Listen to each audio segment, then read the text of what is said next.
आद्याने निंबूवर जादूटोणा करून देऊन दिला मिट्टूच्या हातात. तर पब्लिक मी निघालो सकाळी सकाळी उठून कॉलेजला जाण्यासाठी. बसमध्ये चढून डायरेक्ट आलो भाऊ आपण नांदगाव येऊन प्रवेश घेतला डायरेक्ट आपल्या कॉलेजमध्ये.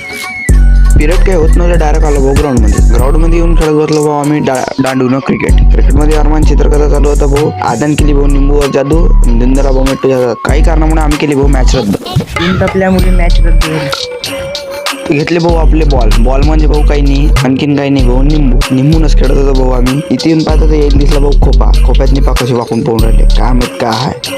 इथे दिसला भाऊ खटला काहीतरी सर्कम्फरन्स ऑफ सर्कल काढून राहिला होता. तिथून डायरेक्ट आलो भाऊ आपण अलीकडं. इथं मिट्टू म्हणे फाशी घेतो म्हणून. तेवढ्यात सुटली मग भाऊ आमची शाळा. डायरेक्ट आलो भाऊ मी गेटातून डायरेक्ट बाहेर. इथं होता भाऊ मिट्टून घेतला मग गांजा. तिथून डायरेक्ट आलो भाऊ मी बाहेर. तिथून झाले अर्प्याचे प्रस्थापन डायरेक्ट गेलो अर्प्याच्या गाडी. इथे गेला भाऊ थोडंसं जेवण खाऊन करून गेलो डायरेक्ट ट्युशनच्या हॉलवर. इथं चालू होता चित्रकथा. बसलो मग थोडासा वेळ. तिथून गेले मग ट्युशनच्या हॉलमध्ये प्रस्थापन. आता मी भेटतो तुम्हाला ट्युशन झाला. आता सुटली भाऊ ट्युशन. डायरेक्ट होतं आलो आम्ही बाहेर.